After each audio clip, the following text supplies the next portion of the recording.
Hello बच्चा party. तो कैसे हैं आप लोग। अब हम लोग स्टार्ट कर रहे हैं electrostatic potential and capacitance by Rakesh Pandey.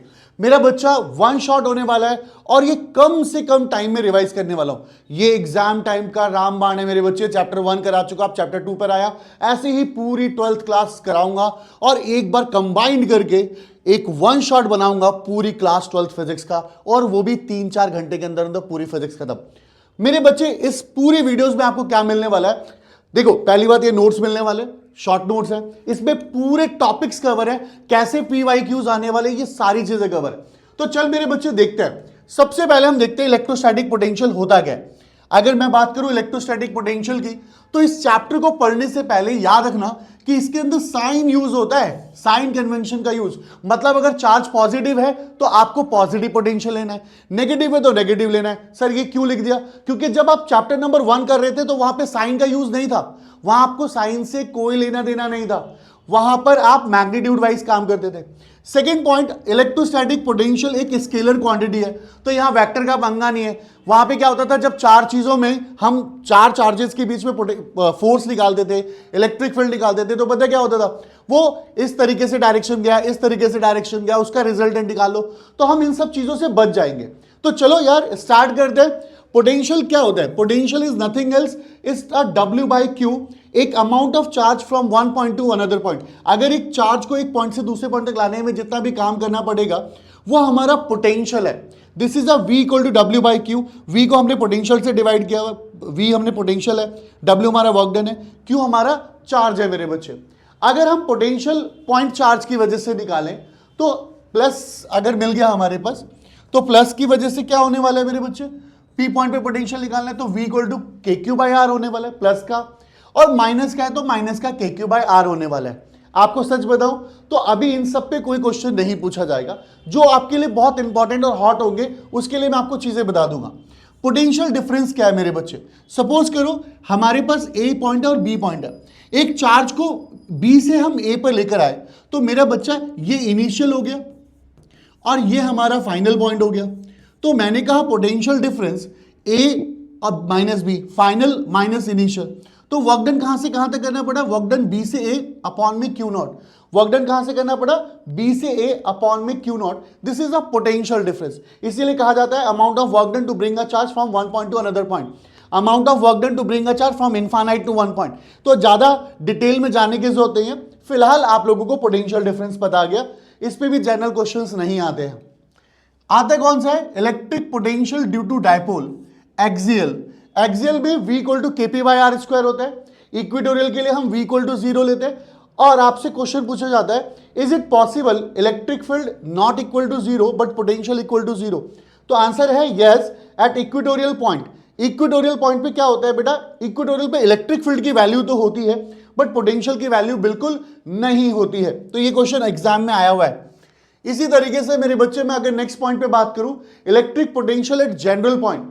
अब ना एक्सियल हो ना इक्वेटोरियल हो, किसी भी पॉइंट पे पोटेंशियल फाइंड आउट करना हो तो आप सीधा सा क्या करेंगे, ये प्लस क्यू है, ये माइनस क्यू है, और मान लो इस पी पॉइंट पे पोटेंशियल निकालना है और ये थीटा एंगल बन रहा है, तो फॉर्मूला होगा K P cos theta by R square. अगर आप इसको ऐसे करके एक्सियल कर दोगे तो ये एक्सियल लाइन हो जाएगी, तो थीटा 0 डिग्री लोगे।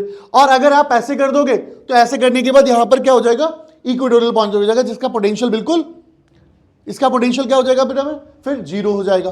तो यहां पर पोटेंशियल पता चल जाएगा 0 और एक्सियल की वजह से केपी कॉस थीटा। अब अगर पोटेंशियल बहुत सारे चार्जेस की वजह से निकालना हो तो V equal to k q one, देखो ना, अगर मेरे पे ये चार्ज है, ये चार्ज है, ये चार्ज है, इन सब की वजह से पोटेंशियल निकालना हो तो V equal to k q one q by r, k two by r, dot dot dot q one by r. क्योंकि मेरे बच्चे स्केलर क्वांटिटी है तो सिंपल मैं पोटेंशियल को एल्जेब्रिकली ऐड कर सकता हूं, सिंपल सा टर्म है।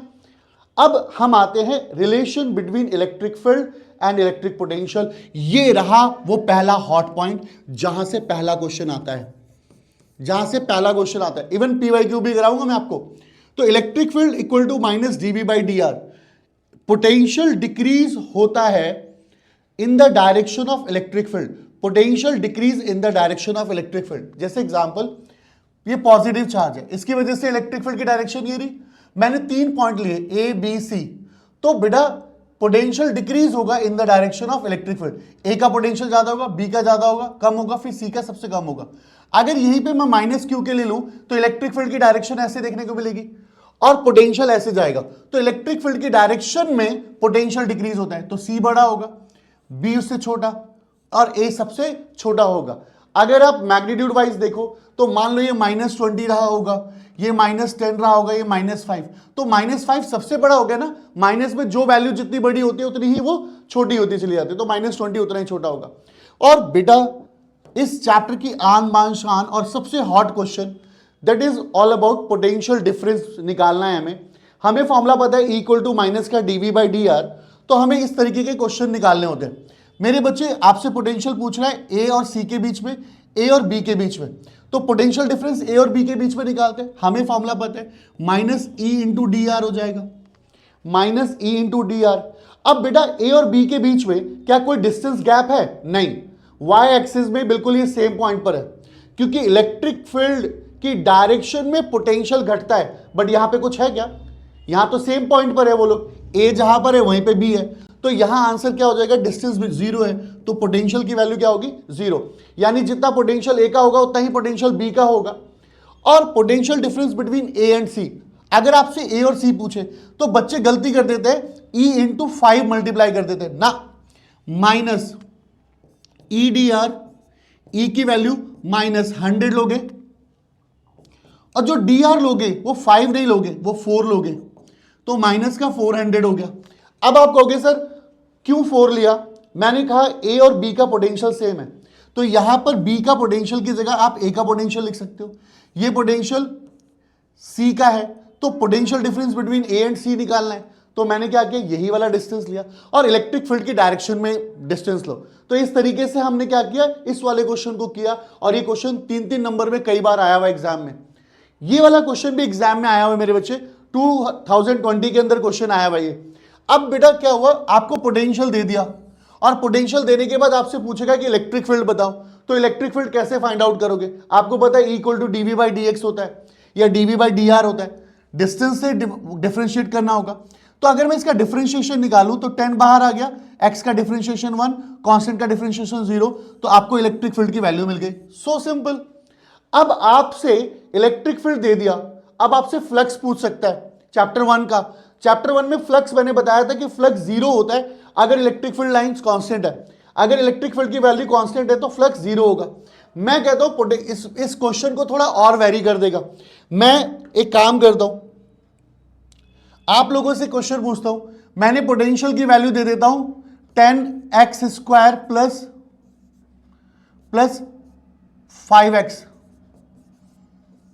5x। अब आप इसका पोटेंशियल निकाल के बताओ, इसकी वजह से इलेक्ट्रिक फील्ड, इसकी वजह से फ्लक्स निकाल के दिखाओ। आंसर को कमेंट करो, एक प्रैक्टिस क्वेश्चन हो जाएगा आपके लिए। पोटेंशियल एनर्जी, ये टॉपिक भी अच्छा है, इसके अंदर क्वेश्चंस आए हुए एग्जाम्स में, और जितने तरीके के क्वेश्चंस आए हुए सारे मैंने स्क्रीन पे दे दिए। तो V = K/Q1/Q2/R। भाई सारे चार्जेस को असेंबल करने में कितना एनर्जी लगता है, this is all about the potential energy, उसे हम लोग पोटेंशियल एनर्जी कहते हैं। फॉर्मूला होता है K/Q1/Q2/R। मेरा बेटा अगर मेरे पास ये 3 पॉइंट्स है, यानी एक सिस्टम है जो 3 पॉइंट चार्ज का है, तो कैसे निकालोगे पोटेंशियल? K, पहले देखो Q1 को पकड़ लो, पकड़ लिया।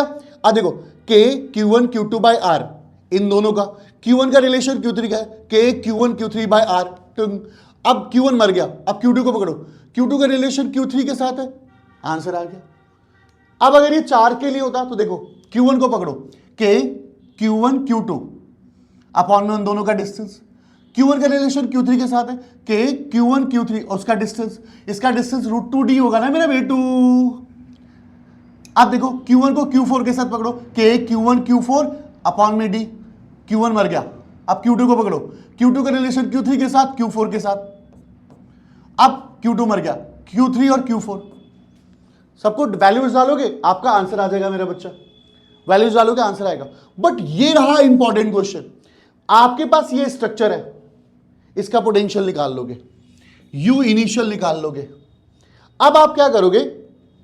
इसने क्या किया, क्वेश्चन ने बोला कि Q3 को उठाकर हम यहां पे लेकर आ गए। अब जब Q3 को यहां लेकर आ गए तो आपको पोटेंशियल बताना है कि पोटेंशियल कितना होगा। ये A है और ये B है और ये C है, ये A है, ये B है और ये C है। अब आपको पोटेंशियल बताना है कि इस स्ट्रक्चर को अगर ऐसा बना दिया तो पोटेंशियल क्या होगा। कुछ नहीं, यू फाइनल निकालो। यू फाइनल कैसे निकालोगे?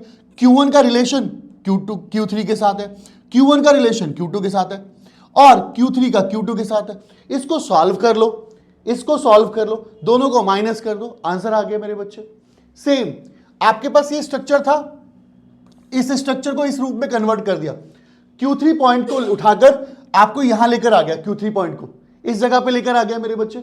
जब इस जगह पे लेकर आए हम लोग तो क्या होगा इसका पोटेंशियल। आप इसका आंसर मुझे कमेंट करके बताओ बेटा कि अगर Q3 को लेकर आए, देखो इसका इसके साथ रिलेशन है, इसका इसके साथ है, इसका इसके साथ रिलेशन है, निकाल लो।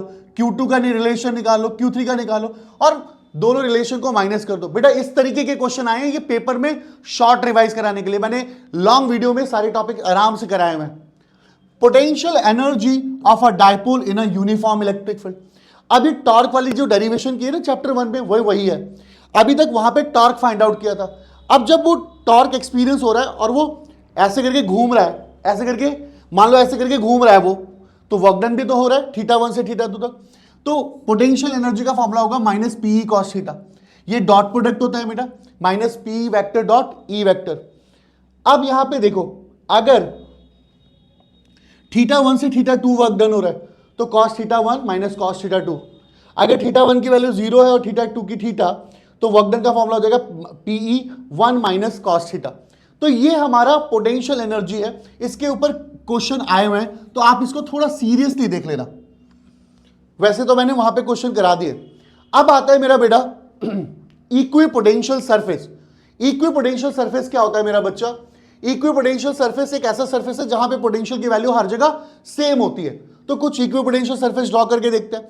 मेरा बच्चा ये पॉइंट चार्ज Q है, तो पॉइंट चार्ज की वजह से पोटेंशियल सरफेस ऐसे बनेगा गोल गोल। माइनस Q चार्ज है, इसकी वजह से पोटेंशियल ऐसा बनेगा। ये पिंक कलर की लाइन क्या इंडिकेट कर रही है? ये इलेक्ट्रिक फील्ड को दिखा रही है। ये इलेक्ट्रिक फील्ड लाइन है, ये देखो पॉजिटिव के लिए आउटवर्ड है और इलेक्ट्रिक फील्ड लाइन और इनके बीच में जो रिलेशन होता है वो 90 डिग्री का होता है। यानी यहां पे ये 90 डिग्री एक्ट करते हैं। इक्विपोटेंशियल सरफेस और इलेक्ट्रिक फील्ड के बीच का एंगल 90 डिग्री होता है, ये याद रखना। अगर दो चार्ज के लिए इक्विपोटेंशियल सरफेस बनाओगे तो ऐसा बनेगा। बीच में ना इक्विपोटेंशियल सरफेस के गैप्स कम हो जाएंगे, बाहर वाले गैप ज्यादा हो जाएंगे। जब दो पॉजिटिव या दो नेगेटिव के बीच में बनाओगे तो बाहर वालों के बीच में गैप कम हो जाएगा और अंदर वालों के बीच में गैप ज्यादा हो जाएगा। अगर चार्ज बहुत दूर दूर है, मतलब चार्ज अगर दूर है और बहुत दूर का इक्विपोटेंशियल सरफेस बना रहे होगे for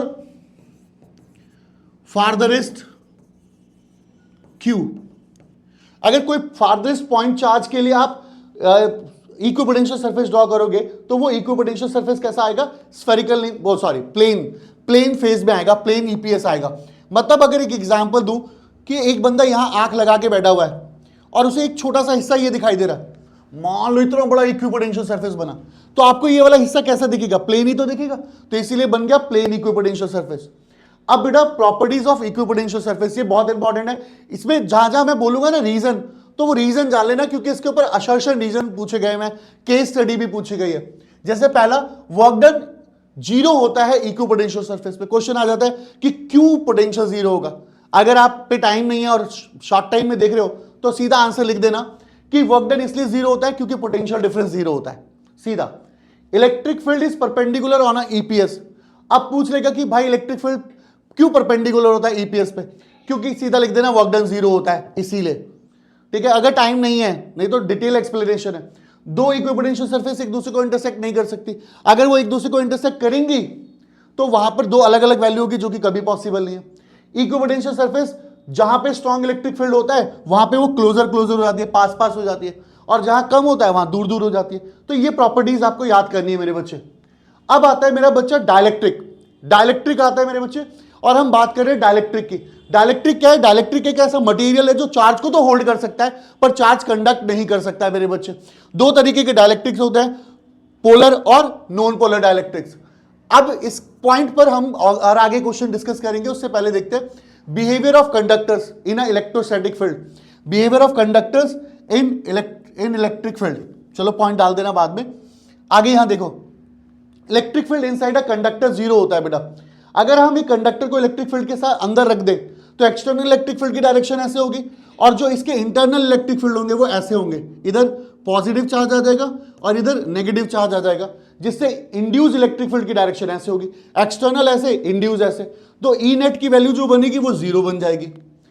charge resides on a surface of a conductor, charge हमेशा सरफेस ऑफ कंडक्टर पे रहते हैं। क्वेश्चन पूछ ले क्यों रहते हैं, क्योंकि electric field inside conductor zero होता है। ये लिख दोगे ना तो मार्किंग स्कीम जो होती है पेपर में बस इतना ही बोलता है, अगर आपका ये सही पूरे नंबर मिल जाएंगे।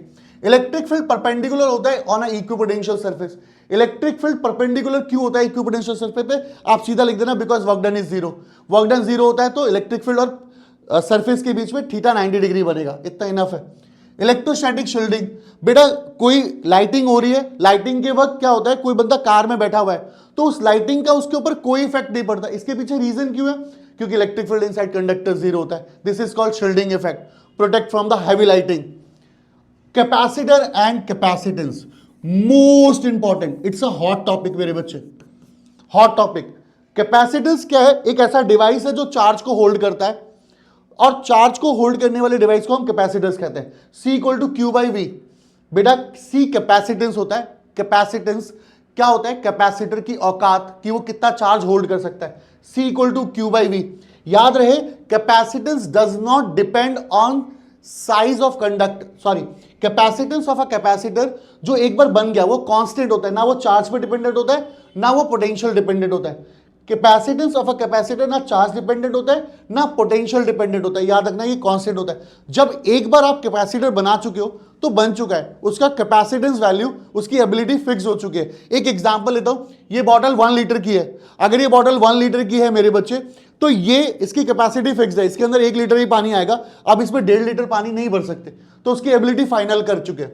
कॉम्बिनेशन ऑफ कैपेसिटर्स में क्या होता है, अब यहां पर ये कैपेसिटर्स हमने ऐड किए हुए, ये plus minus plus minus plus minus. याद रहे अगर नेगेटिव टर्मिनल पॉजिटिव टर्मिनल के साथ कनेक्टेड है तो इस तरीके के कॉम्बिनेशन को सीरीज कॉम्बिनेशन कहते हैं। और सीरीज कॉम्बिनेशन में क्या होता है, चार्ज तो सेम होगा पर पोटेंशियल डिफरेंस बिल्कुल अलग अलग होता है और उसका फॉर्मूला होता है 1/C1 equal to 1/C2 1/C3।